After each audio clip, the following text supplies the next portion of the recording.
In the unforgiving dust of the 1870s West, a debt wasn't just a number in a ledger, it was a chain.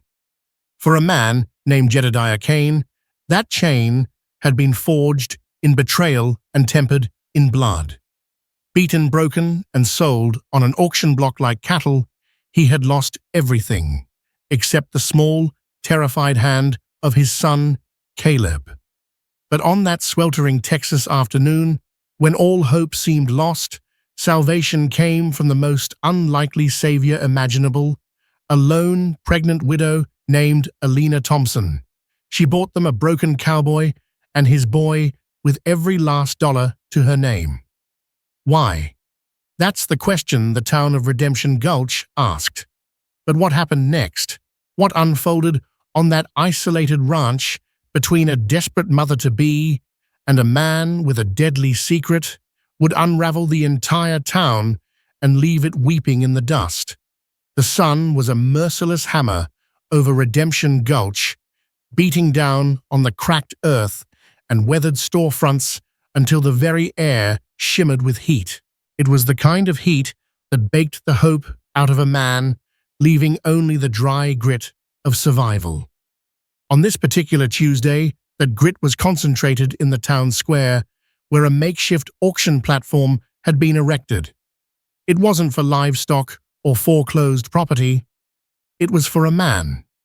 Alina Jane Thompson stood in the sparse shade of the land office, one hand resting protectively on the pronounced swell of her belly.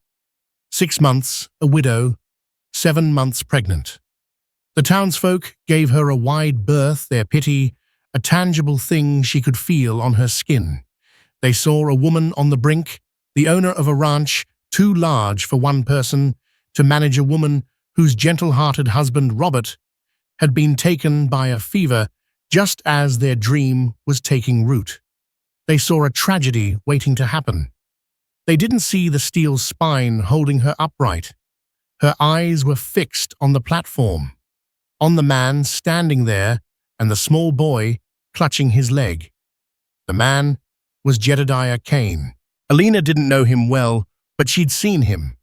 He was a quiet man who kept to himself, a ranch hand of considerable skill, known for his way with horses, and his silent, ever-present son, Caleb. Now he was a ruin. His left eye was swollen shut, a constellation of purple and black. His lip was split, and a blood-soaked rag was wrapped crudely around his ribs.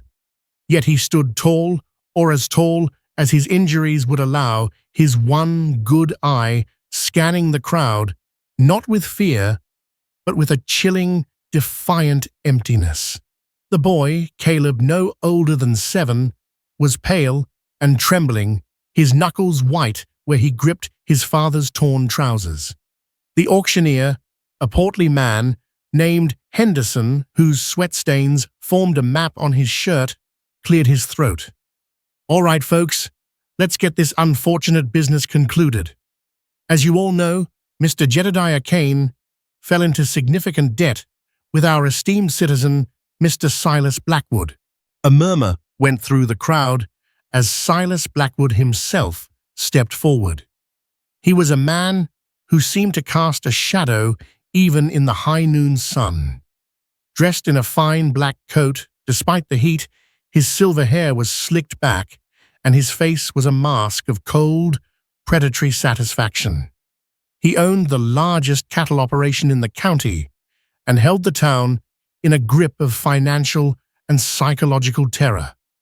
"A debt of $500 till," Blackwood announced, his voice smooth as oiled leather but with an edge of sharpened steel. "A sum he could not pay. By the laws of this territory, his labor contract is now forfeit and up for public sale. The contract is for 2 years. The winning bidder gets his labor and the boy's assistance." He smirked, the cruelty of the word assistance landing like a whip crack, to cover his keep. It was a barbaric, barely legal practice, a loophole for indentured servitude. Everyone knew it was wrong, But no one dared challenge Silas Blackwood. He was the one who had administered the beating to Jedediah, claiming he was resisting the debt collection. The town's Sheriff Brody, a man whose spine was made of jelly, stood by the platform, studiously avoiding eye contact with anyone. "Do I have an opening bid?" Henderson asked, his voice lacking any real enthusiasm. "The contract is valued at the debt, $500. Do I hear 500? Silence." The townsfolk stared at their feet, at the sky, anywhere but at the man on the platform. $500 was a fortune. More than that, buying Jedediah's contract meant inviting the wrath of Blackwood, who clearly wasn't finished with the man. He wanted to own him, to break him completely on his own ranch, as a message to all others. "Surely someone can use a strong back," Blackwood taunted, his eyes glittering. "He's a hard worker when properly motivated." Jedediah flinched at the words, a tremor of pure rage passing through his battered body. He pulled his son closer. Alina felt a pang so sharp, so fierce, it took her breath away. She saw her late husband Robert in that defiant posture, a good man standing against injustice. She saw the boy Caleb and felt the kick of her own unborn child, a life full of promise that could be so easily snuffed out by the cruelty of this world. She thought of the money sewn into the hem of her mattress. It was everything she had left, the emergency fund Robert had insisted they keep. It was meant for the baby, for a harsh winter, for a doctor, if one was needed. Using it was madness. It was financial suicide. $200, a greasy-looking rancher in Blackwood's pocket, called out clearly a shill to get the bidding started. "I have 200, Henderson said. "Do I hear 3? Blackwood simply waited, a predator assured of his kill. He would let his man bid it up to 400 and then step in with the final winning bid, himself cementing his power. It was in that moment that something broke inside Alina Thompson. It was the silence of the good people around her, the triumphant smirk on Blackwood's face, the terrified sob that escaped the small boy's lips. She thought of the world she was bringing her child into. Did she want it to be a world where men like Blackwood always won? Taking a deep breath, her heart pounding against her ribs, Alina stepped out of the shade. Her voice, though not loud, cut through the oppressive heat with absolute clarity. $500. A collective gasp swept through the square. Every head swiveled to face her. Sheriff Brody's jaw dropped. Henderson, the auctioneer, looked as if she'd sprouted a second head. Silas Blackwood's smirk vanished, replaced by a glower of pure venomous disbelief. Even Jedediah Kane, the broken man on the stage, visibly reacted. His good eye widened, and for the first time, it focused directly on her, a flicker of stunned confusion in its depths. Blackwood recovered quickly, his eyes narrowing to slits. "The pregnant widow has a charitable streak," he sneered, turning his venom on her. "A foolish one. The bid is 500. Do I hear 550? 550, his shill called out on cue. The town held its breath. Alina had made her point. Now she would surely back down. It was financial ruin. 600, Alina said, her gaze locked with Blackwood's. Her hand never left her belly. She was not just bidding for a man. She was bidding for the soul of her town, for the future of her child. Blackwood's face darkened with fury. This was no longer about a debt. It was a public challenge to his authority, and from a woman no less, a grieving pregnant woman he had dismissed as a fragile irrelevance. 700, Blackwood snarled the price, now far exceeding the actual debt. 750. Alina counted immediately, her voice steady, though her knees were beginning to tremble. This was her ranch money, the money for seed and supplies. The crowd was mesmerized. This was no longer an auction. It was a duel, a battle of wills between the town's apex predator and its most unlikely champion. Blackwood's face was turning a dangerous shade of purple. He was a man used to absolute obedience. $1,000, he roared, the sum so astronomical it echoed in the stunned silence. He shot her a look that promised ruin. This is your last chance. Back down. Alina closed her eyes for a fleeting second. She saw Robert's face, heard his voice telling her, "Do what's right, Alina, always." She thought of the ranch, her home, her baby's future. Then she looked at Caleb, who was now staring at her, his tear-filled eyes wide with a dawning fragile hope. That look sealed it. $1,001, she said, her voice barely a whisper, yet it carried the weight of finality. It was a brilliant, humiliating move. She wasn't just outbidding him. She was mocking him, raising his extravagant bid by a single insulting dollar. A wave of nervous tittering rippled through the crowd before being instantly suppressed. Blackwood looked as if he'd been physically struck. He stared at her, his chest heaving, his mind racing. To bid again would make him look even more foolish, obsessed with breaking a man to the point of absurdity. To lose would be a public humiliation he had never before suffered. His rage was a palpable force, but his vanity was stronger.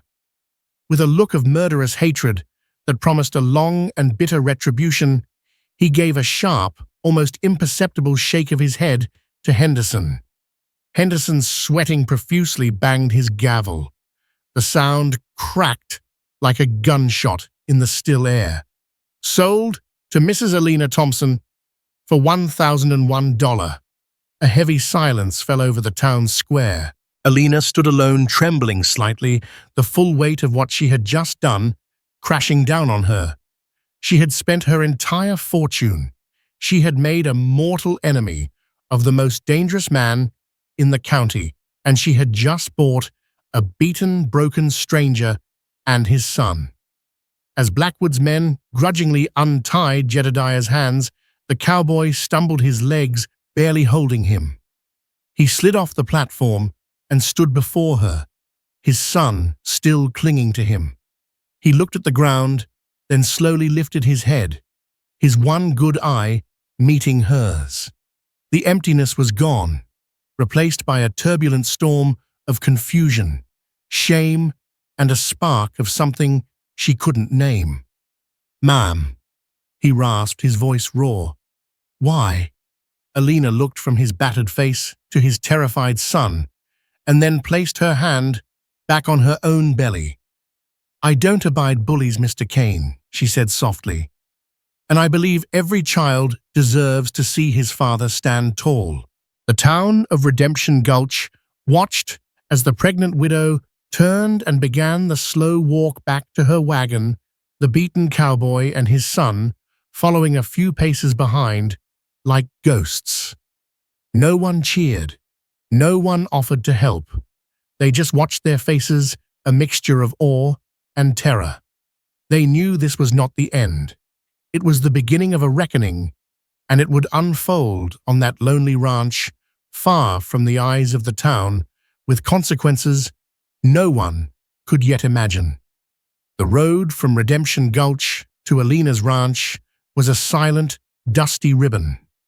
The wagon ride, laden with supplies, passed in a heavy quiet, broken only by the creak of the wheels and the occasional pained hiss of breath from Jedediah Kane. He sat in the back, his son Caleb pressed close against him, the boy's eyes never leaving the back of the woman holding the reins. Alina could feel their stares, a weight of confusion and distrust. The burden of $1,001 felt heavier than her pregnancy. The Thompson homestead was nestled in a small valley, cradled by gentle hills and a meandering creek. It had been a place of hope. Alina and Robert had poured their sweat and dreams into every acre. The simple but sturdy cabin, the barn in need of mending, and the vast wild fields of pasture ripe with potential. Now, without Robert, it was a lonely place, a constant reminder of what she'd lost and what she was now at risk of losing.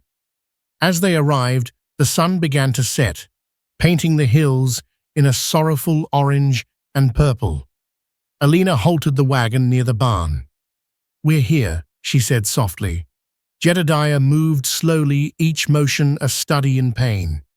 He helped his son down before hopping down himself, stumbling slightly as he landed. He looked around, his one good eye, taking in everything: the fence that needed mending, the sagging roof of the barn, the distinct lack of livestock in the corral. He didn't see a working ranch. He saw a mountain of work no pregnant woman could handle on her own. It only deepened his confusion. "There's a small room in the back of the barn," Alina said, avoiding his gaze. "It was for a hired hand. There's a cot. It isn't much, but it's dry." Jedediah just nodded, too bruised in pride and body to argue. He led Caleb toward the barn, the boy's small hand still locked in his. Alina sighed, the bravado from the town square evaporating into weary, cold fear. What had she done? She looked at the few coins left in her purse. Not enough for seed in the spring, not enough for extra help. She had gambled her future and her unborn child's future on a broken man she didn't know. That night, a tense quiet settled over the ranch. Alina made a simple supper of beans and cornbread, her heart hammering as she knocked on the door of the small room in the barn. Jedediah opened it, his face a canvas of purple and exhaustion in the lantern light. "I brought supper," she said. He looked at the plate, then at her. "You don't have to do that. You and the boy need to eat," she replied flatly, "and I'll not have anyone go hungry on my land." She handed him the plate. "I also brought some salve and clean bandages for your ribs." He took them without a word of thanks, but she saw a flicker of gratitude in his eye before the wall of emptiness slammed down again. In the following days, an unspoken routine was established. Alina tended to the house, her small vegetable garden, and her planning. Jedediah, despite his injuries, began to work. He started with small things, fixing a squeaky door hinge, chopping firewood, reinforcing a weak section of fence. He moved with a deliberate economy of motion, not a single movement wasted, even as the pain was etched on his face. Caleb was his father's shadow, following him everywhere, silent and observant. He would hand his father tools or hold a board steady. Alina tried to engage him several times, offering a fresh-baked biscuit or showing him the rabbits in the garden. He would take the offering, timidly murmur a barely audible thanks, and then retreat to the safety of his father's presence. Her heart ached for the boy, a child who had seen too much cruelty. One evening, about a week after the auction, Alina was sitting on the porch, mending a baby shirt, when Jedediah emerged from the twilight. He had cleaned up, and though the bruises remained, he looked less like a derelict. He stood at the bottom of the steps, twisting his hat in his hands. "Ma'am," he began, his voice raspy, "I've finished the west fence line. I'll start on the barn roof in the morning." "Thank you, Kane," she said. "You don't have to push yourself so hard." He shook his head. "The contract was for 2 years' labor. You paid a hell of a price. I'll work it off." Alina put down her needlework. "I didn't buy you for a slave, Kane. I told you. I did it because it was the right thing to do." He looked at her, then a complex emotion swirling in his eye. Nobody does anything for $1,000 just 'cause it's right, ma'am. Not for a man like me." "And what kind of man is that?" she asked gently. He looked away toward the dark hills. "The kind that finds trouble." He paused, then added, his voice barely audible, "That debt. It wasn't from cards or drink." Alina waited, sensing this was a critical moment. Blackwood wanted the claim me and Caleb were on. A small piece of land, nothing special, but it had water rights to the creek. He tried to buy it. I refused.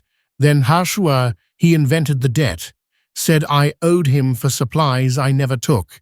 No one in town would speak for me. The confession hung in the air. It wasn't the whole truth, Alina could feel that, but it was a piece of it. It confirmed her worst suspicions about Silas Blackwood. "I'm sorry," she said. "No man deserves that. You put yourself between me and him," Jedediah said, his gaze snapping back to her sharp and intense. "You don't know what you've done. Blackwood is not a man who forgets a slight. He won't let this go."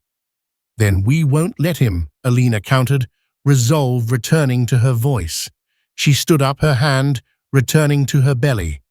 "This ranch is all I have. This baby is my future. I will not let him or any man take that from me." Jedediah stared at her, a pregnant woman standing alone against a seemingly unstoppable force. For the first time since he'd arrived, he saw more than just a perplexing benefactor. He saw a fighter. He gave a slow, deliberate nod. "All right, Mrs. Thompson," he said, using her name for the first time. "Then we won't." It wasn't a declaration of friendship. It was a treaty signed in the twilight of an isolated ranch. An alliance born of desperation and shared defiance. And they both knew in their gut that the real storm had yet to arrive. The summer wore on, turning the green hills to gold. Under Jedediah's diligent, skilled hands, the Thompson Ranch began to transform. The barn roof was patched. The fences were strong and taut. Alina's garden flourished, supplemented by a new plot Jedediah had tilled for potatoes and corn. He had an innate understanding of the land and of animals, a deftness that Robert, for all his kindness, had never possessed. The silence between them eased, replaced by a comfortable rhythm of shared work. They rarely spoke of personal matters, but they communicated in actions. Alina would leave a cool jug of water on a fence post where he was working. He would leave a small bouquet of wildflowers on her kitchen step. He repaired Robert's broken rocking chair, and Alina found herself sitting in it in the evenings, just as she used to, the ache of her loss, now softened by a fragile sense of security. Caleb, too, began to thaw. He started to smile small, shy smiles at first, but with growing frequency. He began asking Alina questions about the trees and the stars. One afternoon, she found him sitting with Jedediah in the barn, his father showing him how to carve a small bird from a scrap of wood. The sound of Jedediah's low, gentle laugh as Caleb fumbled with the dull knife sent an unexpected warmth through Alina's heart. She was witnessing a father and son begin to heal. But as life on the ranch found a tentative peace, the shadow of Silas Blackwood lengthened. It began subtly. When Alina went to town for what few supplies she could afford, she was met with cold shoulders and whispers behind her back. Mr. Snell, the formerly friendly general store owner, was suddenly always too busy to serve her right away. The women at the church would fall silent when she approached. Rumors poisonous and pervasive had been sown. Poor widow Thompson wasn't grieving anymore. She'd bought herself a man to warm her bed. Blackwood's public humiliation was being transformed into a campaign against her character.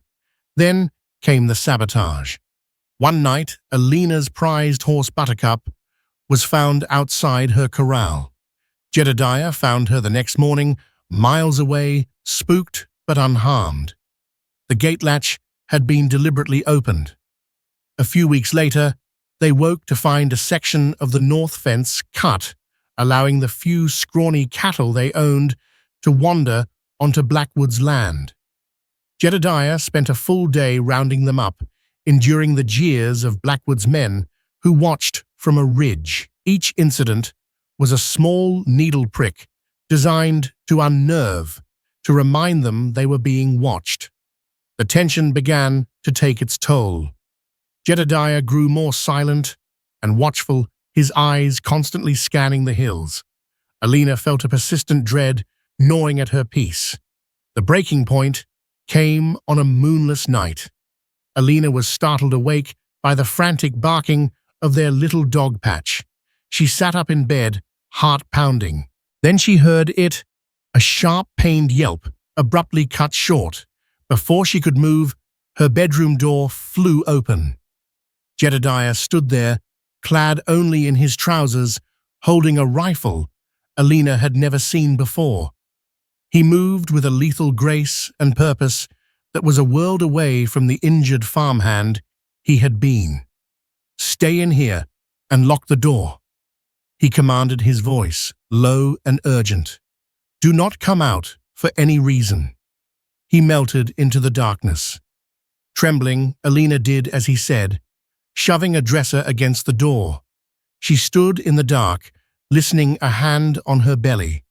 She heard the soft tread of footsteps outside, the snap of a twig, and then silence. The silence was more terrifying than the noise. An eternity seemed to pass before she heard a soft knock. "Mrs. Thompson, it's me." She scrambled to move the dresser and opened the door. Jedediah stood there, his face like stone. He was holding the small, limp body of Patch. The dog's neck had been snapped. Beside him, Caleb stood, silent, tears streaming down his face. Horror and rage washed over Alina. "Who?" she whispered. "Two of them." "Blackwood's men," Jedediah said, his voice cold. "They're gone. They weren't coming for the house, just leaving a message." He laid Patch down gently. The next morning, he and Caleb buried the dog under the old oak tree. No words were spoken. That night, long after Caleb was asleep, Jedediah came to the porch where Alina sat in the darkness, too numb with grief to cry. He didn't sit. He stood guard, the rifle leaning against the wall beside him. "This isn't going to stop," he said. "He won't stop until he has this land or sees me dead." "Why, Jedediah?" Alina finally asked, using his first name. "Why is your old claim so important? Why does he hate you so much?" Jedediah was silent for a long time, the internal battle plain on his face. "Because of what's under it," he said, at last, his voice heavy. "Before my wife Martha passed, her father was a surveyor. He found something on that land, a vein of silver, not a huge one, but enough to make a man's fortune." Alina was stunned. "Silver?" "He recorded it in his journal along with a map. He gave it to me before he died. Blackwood knew the rumors. He wasn't sure, but he suspected. That's why he wanted the land so bad. The debt was his excuse." He paused, taking a ragged breath. "But that's not the only reason he wants me silenced." He turned to face her, his eye filled with pain. "About a year ago, I was hunting on the edge of his property. I saw him with two of his men. They were arguing with a stranger, a prospector from back east. The argument got heated. I saw Blackwood shoot the man. They buried the body out there. They didn't know I saw." The air grew cold. This was no longer about debt or land. This was about murder. "The man," Jedediah continued, his voice choked, "he had a family in St. Louis. I know because I found his wallet nearby after they'd left. Name was Jacob Miller. had a picture of his wife and two little girls. I did nothing, Mrs. Thompson. I was too scared for Caleb. I hid the wallet and kept my mouth shut. His shame was a tangible thing. The emptiness in his eye at the auction finally made sense. It wasn't just defiance. It was the self-loathing of a man who believed himself a coward. Blackwood must have suspected I knew something, he said. He couldn't take the chance. Inventing the debt, buying my contract, it was to control me, to make sure I never talked. When you bought me, you ruined his plan. You turned me from a potential prisoner into an uncontrollable threat. Alina looked at him, at this man, carrying the weight of a deadly secret. She didn't see a coward. She saw a father trying to protect his son the only way he knew how. Her anger at Blackwood solidified into something colder and harder. "Where are the journal and the wallet?" she asked. "Buried safe on my old claim," he answered. "It's the only reason I'm still alive. He won't kill me until he has them." Alina nodded, her mind racing. "He won't stop at killing dogs. He'll come here, for all of us." "Yes," Jedediah said. Then Alina said, standing to face him, her fear forged into resolve, "We'll be ready." In the darkness, under the cold stars, they were no longer mistress and hired hand. They were co-conspirators, bound by a secret that could get them killed. And they both knew the final confrontation with Silas Blackwood wasn't just inevitable, it was coming soon. The storm broke without warning, much like violence itself. The sky, clear hours before, bruised to the color of an old wound. Wind howled through the valley, whipping the first drops of rain against the cabin windows like handfuls of gravel. Inside, the atmosphere was even more charged. Since Jedediah's confession, an irreversible shift had occurred. The pretense of their arrangement was gone. They were partners in a silent siege. Jedediah had spent days fortifying the homestead, not against weather, but against men. He'd reinforced the doors, fashioned bars for the windows, and cleared the brush around the house to offer no cover. He had taught Alina how to load and fire Robert's old pistol, his hands steady over hers, their proximity pragmatic and grim. That night, as the storm raged, they were in the kitchen. Caleb was asleep in Alina's bedroom, the most secure room. Alina was pouring coffee, while Jedediah cleaned his rifle at the table. The lantern light flickered, casting long, dancing shadows. "He'll use the storm," Jedediah said, not looking up. Thunder to cover the sound of guns, rain to wash away the tracks. "How many?" Alina asked, her voice surprisingly steady. "He won't come himself. Not at first. Maybe 4 or 5 of his men. The kind he pays to do his dirty work," he said. His hands never stopped their methodical work on the rifle. "Their job will be to get the journal and the wallet, and to leave no witnesses." A sudden sharp pain shot through Alina's lower back. She gasped, leaning against the table. Jedediah was on his feet in an instant, his expression a mixture of alarm and concern. "What is it?" "The baby," she breathed, straightening up slowly. "It's just a Braxton Hicks. It's been happening for weeks." But this one had been sharper, more intense. A warning. The sound came then, faint but unmistakable, under the roar of the wind, the splintering of wood. It came from the direction of the barn. Jedediah's eyes met hers. "They're here." He moved with silent speed, grabbing the rifle and a box of cartridges. "The bedroom. Now, keep Caleb quiet. Bar the door. Don't open it unless you hear my voice." He pressed Robert's pistol into her hand. "Only if they get through the door. Do you understand?" She nodded, her heart a cold stone in her chest. She hurried to the bedroom where Caleb was stirring from the noise. "Shh, sweet boy," she whispered, pulling him close. It's just the storm. She dragged the heavy oak dresser in front of the door, her body protesting with another sharp pang. Outside, the world erupted. A gunshot cracked louder than the thunder. Then another. A man shouted in pain. Alina huddled on the floor with Caleb shielding his ears, her own ears straining to decipher the chaos. She heard the heavy thud of bodies against the cabin walls, the shatter of a window in the main room, and Jedediah's rifle booming in response. She was terrified, but a strange, cold calm settled over her. This was the fight she had bought into at the auction.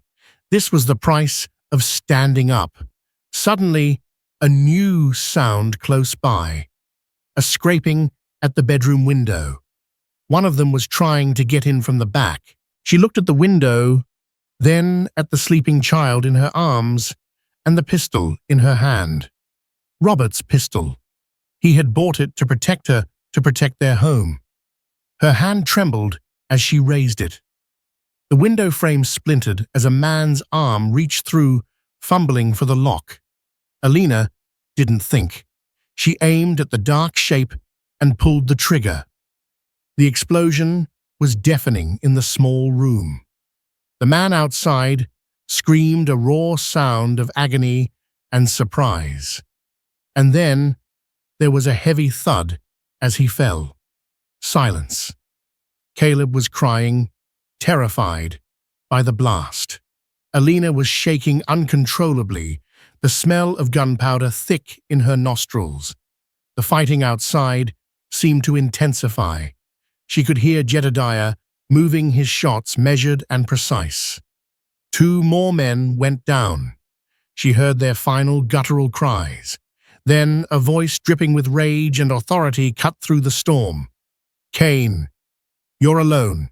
Give me the journal and I'll let the boy live." It was Silas Blackwood. He had come after all.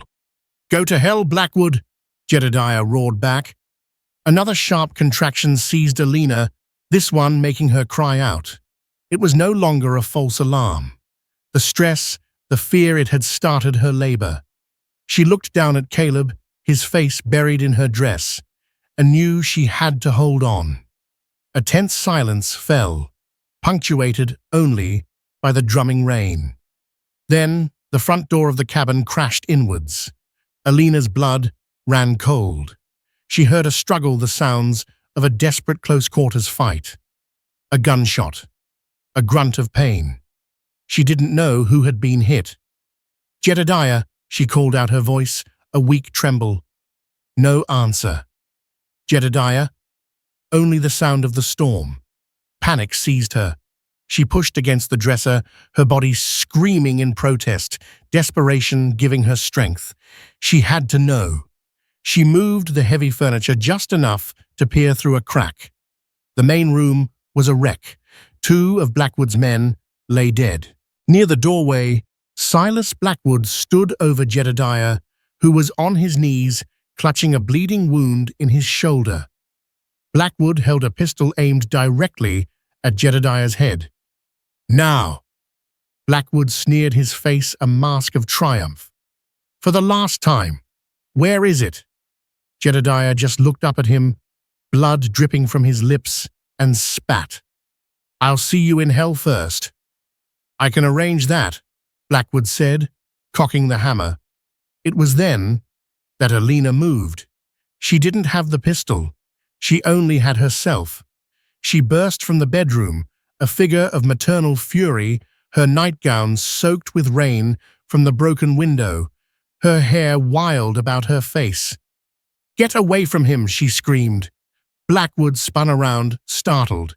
He saw her, this pregnant woman, a vision of avenging fury, and for a split second he was confused. That second was all Jedediah needed. With a primal roar, he lunged not at Blackwood, but at his legs, tackling him with the last of his strength. The pistol fired the bullet, burying itself harmlessly in the ceiling. Both men crashed to the floor. Alina saw her chance.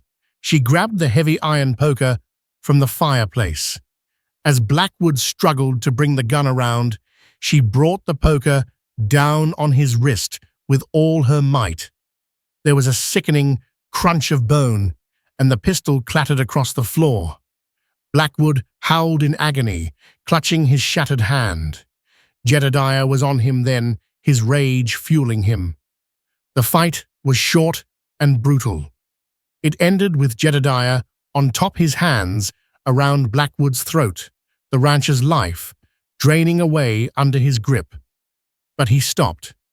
He looked over at Alina, standing there strong and fierce, and at the open door to the bedroom where his son was. He let go. Vengeance was not worth becoming the man he was fighting. As Blackwood gasped for air, another figure appeared in the doorway, silhouetted against the storm. It was Sheriff Brody, his face pale, flanked by two armed townsmen. He had finally chosen a side. He looked at the carnage, at the dead men, at the wounded Jedediah, and the defiant laboring woman. His eyes finally rested on the cowering, defeated form of Silas Blackwood. "Silas," the sheriff said, his voice finding a strength no one knew he possessed. "It's over." Alina leaned against the wall, a wave of dizziness washing over her as another contraction hit harder than the last. She looked at Jedediah, who was looking at her, his expression one of awe and profound gratitude. In the wreckage of their home, surrounded by death, a new life was demanding to be born. The reckoning had come, and it had washed the valley clean. The dawn that followed the storm was quiet and pristine. The rain had cleansed the air, leaving the world smelling of wet earth and pine, a baptism for the wounded land. But inside the Thompson cabin, a new, more profound storm had just passed, leaving behind a silence filled not with fear, but with fragile exhaustion and the miraculous cry of new life. Sheriff Brody had sent one of his men riding hard for Dr. Adams the moment he'd taken in the scene of carnage and Alina's gritted teeth resolve. While they hauled a sputtering, defeated Silas Blackwood and his remaining conscious thug back to town, Jedediah, despite the searing pain in his shoulder, refused to leave Alina's side. He sat in a chair just outside her bedroom door, rifle across his lap, a stoic guardian, listening to the muffled sounds of her struggle and the quiet, reassuring tones of a neighbor woman, Mrs. Gable, whom the doctor had brought with him. Each of Alina's pained cries was a knife in his gut, a reminder of the terrible price she was paying for his salvation. Hours later, as the first golden rays of sun pierced the clouds, Dr. Adams emerged, his face etched with fatigue, but his eyes shining. He looked at Jedediah, slumped in the chair, and at Caleb, who was curled up asleep at his father's feet. The doctor wiped his hands on a towel and gave a weary smile. "You have a daughter, Mr. Kane." Jedediah's head snapped up, his mind foggy with pain and exhaustion. She's not," the doctor chuckled softly, realizing his mistake. "Forgive me, a force of habit seeing you two together." "No," he corrected himself, his voice full of admiration. "Mrs. Thompson has a daughter, a healthy, screaming baby girl. And let me tell you, son, that mother of hers is one of the strongest women I have ever had the privilege to treat. Fought harder than any man I've ever seen." Relief so powerful it was dizzying washed over Jedediah. He felt the tension he'd been holding for over a year finally snap, leaving him weak. He pushed himself to his feet, his wounded shoulder protesting, and walked slowly, reverently, to the bedroom door. The room was quiet now, save for the soft cooing of an infant.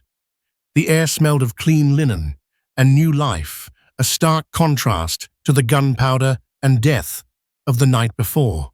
Alina lay in bed, her hair damp against the pillow, her face pale but luminous. Cradled in her arms, wrapped in a clean blanket, was a tiny, perfect infant. And sitting on the edge of the bed, his previous terror replaced by absolute wonder, was Caleb, his small hand gently resting on the baby's blanket. He looked up at his father, his eyes wide and bright, no longer filled with fear. Alina looked up as Jedediah entered, a tired smile gracing her lips.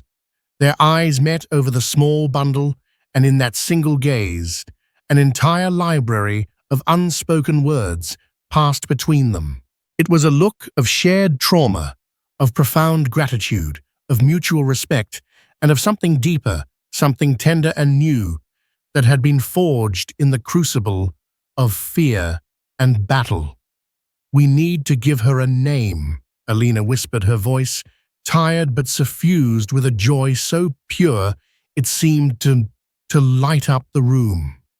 Jedediah moved closer, his boots silent on the wooden floor. He looked down at the infant's face, the tiny scrunched-up features, the thatch of dark hair. This was the life he had almost cost, the future Alina had fought for. His good hand, calloused and scarred, reached out and gently, hesitantly touched the baby's head. "Hope," he said, his voice thick with an emotion he hadn't allowed himself to feel in years. "Her name should be Hope." He cleared his throat, surprised by the sudden rawness of his feelings. "Because that's what you gave us, Alina. Both of you." Tears welled in Alina's eyes, spilling silently down her cheeks. She nodded, her smile never wavering. "Hope. I like that. Hope Ann Thompson." The story of that night spread through Redemption Gulch like a wildfire, carried by the sheriff's men and Dr. Adams. The truth, when it finally came out, was more shocking than any of the malicious rumors Blackwood had spread. Sheriff Brody, a man reborn, had locked Silas Blackwood and his surviving thug in the town's jail cells. Armed with Jedediah's hand-drawn map, Brody and 2 deputies had ridden out to the desolate Kane claim. They dug where Jedediah indicated, and their shovels soon struck a small metal box. Inside lay the surveyor's leather-bound journal, its pages filled with neat script and a detailed map of a silver vein. Beneath it lay Jacob Miller's worn leather wallet. The following Sunday was a day of reckoning for the soul of the town. The Reverend stood at his pulpit, but instead of his usual sermon on fire and brimstone, he spoke with a quiet, trembling voice.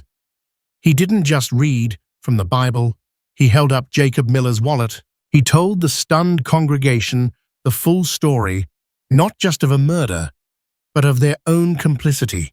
He spoke of a good man, a stranger named Jacob Miller, who was shot down in cold blood for the promise of silver, his body left in an unmarked grave, while they all went about their business, too afraid or too content to question the shadow that had fallen over their town.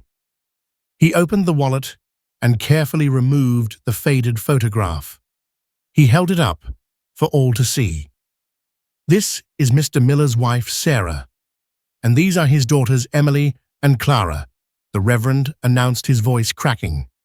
"They are waiting in St. Louis for a husband and a father who will never return.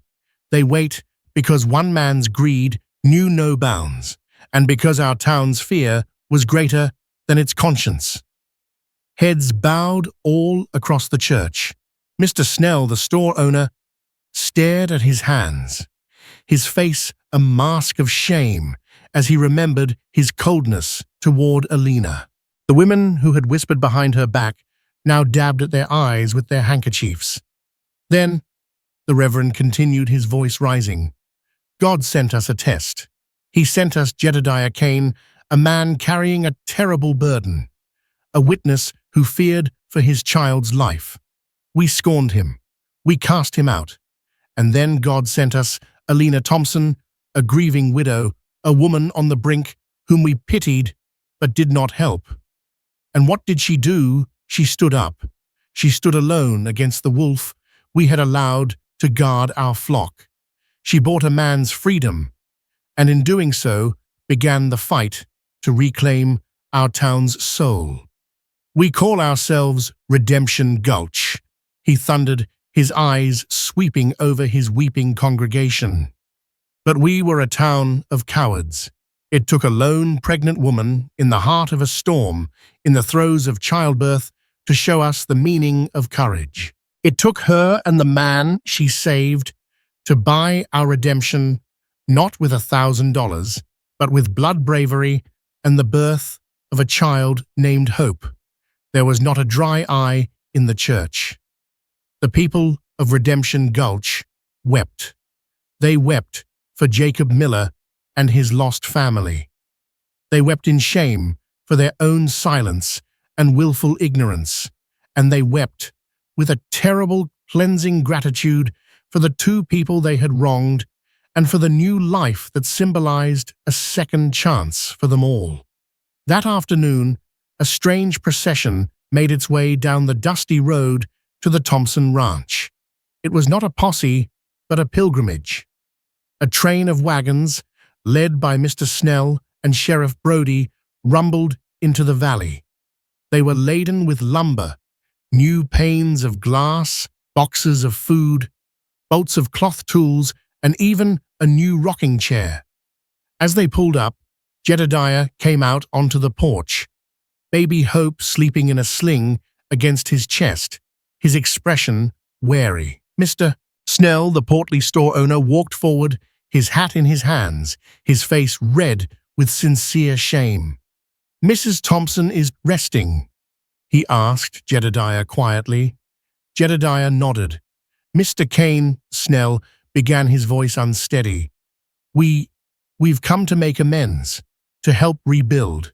It's the least we can do. There are no words to say how sorry we are. We were wrong. We were blind and selfish." One by one, the townsfolk came forward. They didn't just leave supplies. They left pieces of their hearts. They offered quiet apologies and firm offers of labor. They were rebuilding more than a cabin. They were rebuilding trust. They were rebuilding their own souls. Weeks turned into months, and the valley was transformed. The cabin was repaired stronger and more beautiful than before. The silver from Jedediah's claim was mined not to make a single family rich, but to build a better future. A large portion was sent anonymously to Sarah Miller in St. Louis, along with a letter from the town council explaining the quiet heroism of her husband. The rest established a fund for the town for a new school and to ensure no one would ever be so desperate as to fall under the thumb of a man like Blackwood again. Silas himself was sentenced to life in the territorial prison, his name becoming a cautionary tale whispered to children. Jedediah and Alina never spoke of the labor contract again. It was a meaningless piece of paper, a relic of a past that no longer existed. They worked the ranch together side by side, their partnership seamless and unspoken. They were a family. The house was filled not with tense silence, but with the constant joyful sounds of life, Caleb's boisterous laughter as he learned to ride a pony, Hope's happy gurgles, and the low, comfortable murmur of Jedediah and Alina's conversations on the new porch in the evenings. One day, years later, as they watched the sun set fire to the hills they had fought for, Alina leaned her head on Jedediah's good shoulder. Caleb, now a young man, was teaching a giggling, pigtailed Hope how to skip stones in the creek. "You know," Alina said softly, "the town still tells the story about the pregnant widow who bought the beaten cowboy at auction." Jedediah looked at her, his eye crinkling at the corner, in a smile that reached deep into his soul. He took her hand, their fingers intertwining naturally. "Let them talk," he said, his voice a low rumble. "They still get the most important part of the story wrong." "Oh," she asked, looking up at him. "And what's that?" "I was the one who was bought that day," he said, his gaze holding hers. "And you, Alina Thompson, you were the one who paid the price and saved us all." They didn't just rebuild a ranch, they built a life, a sanctuary. A life born from violence and loss, but nurtured by unwavering courage, unexpected love, and the enduring brilliant light of hope. And in doing so, they gave that very gift back to the town that had once cast them out, leaving it forever changed and truly finally redeemed. In the end, the story of Alina Thompson and Jedediah Kane wasn't just about a gunfight in a storm. It was about the quiet courage it takes to do what's right in a world gone wrong. It was about a town forced to look in the mirror and confront its own reflection. They say that after that day, Redemption Gulch finally lived up to its name. Its people changed forever. By the tears, they shed tears of shame and tears of profound gratitude. The story of the pregnant widow, the beaten cowboy, his son, and the baby named Hope became a legend, a reminder that sometimes the greatest acts of heroism don't come from the barrel of a gun, but from the strength of a loving and defiant heart. If their story touched you, please help us share it by hitting that like button, leaving a comment with your thoughts, and subscribing for more tales from the heart of the American West. Thank you for listening.